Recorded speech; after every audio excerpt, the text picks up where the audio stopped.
Okay, students, let's learn about the verse. Let's listen to it first in my project.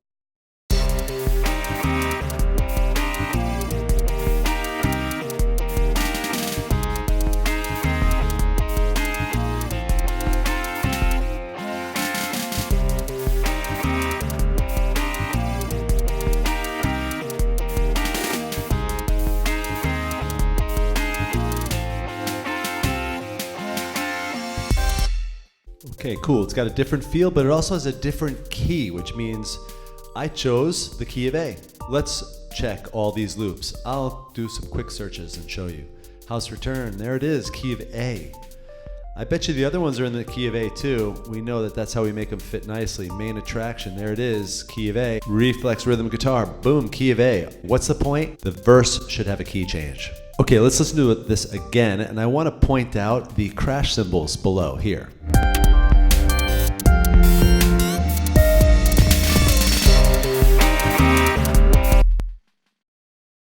Did you hear that? That's called the reverse crash. Let's solo it and listen.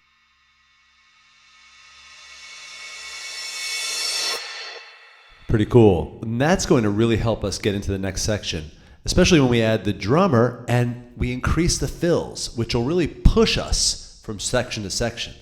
We should check it out and listen to it with the reverse crash.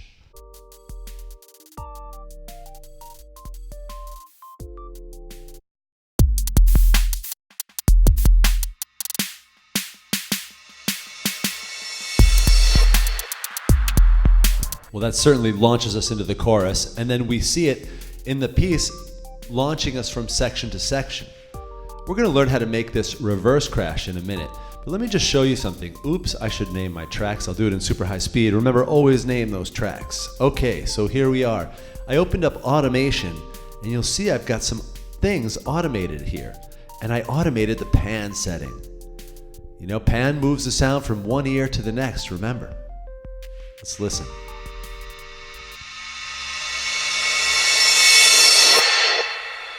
Did you kind of feel how that sound moved from one ear to the next? You should have heard it a little bit. Well, you can find that pan setting here under main, and pan is right there.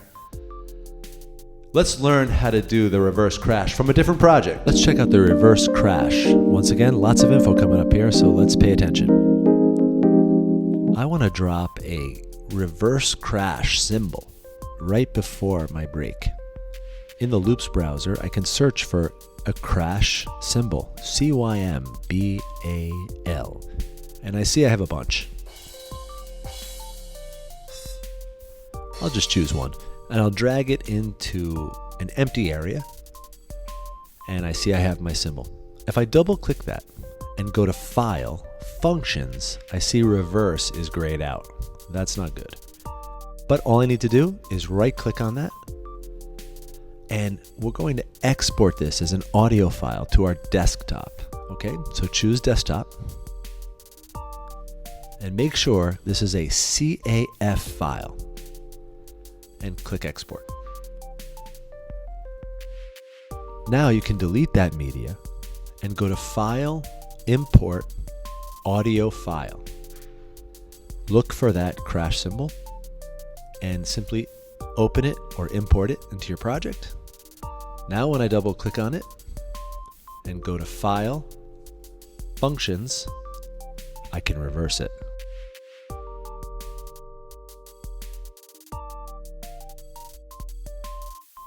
And there it is, reversed. Check it out. If I scroll all the way back, you'll see I have it reversed. Well, let's listen to it.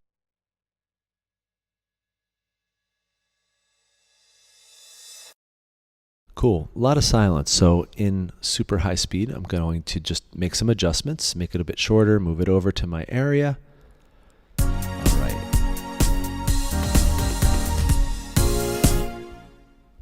Could barely hear it though. It's good. I'm going to turn it up, but I think I'm also going to duplicate this track and double it with the Option drag. Then I'll bounce it in place. Bounce in place, click OK. And now I have one track that is now my reverse crash.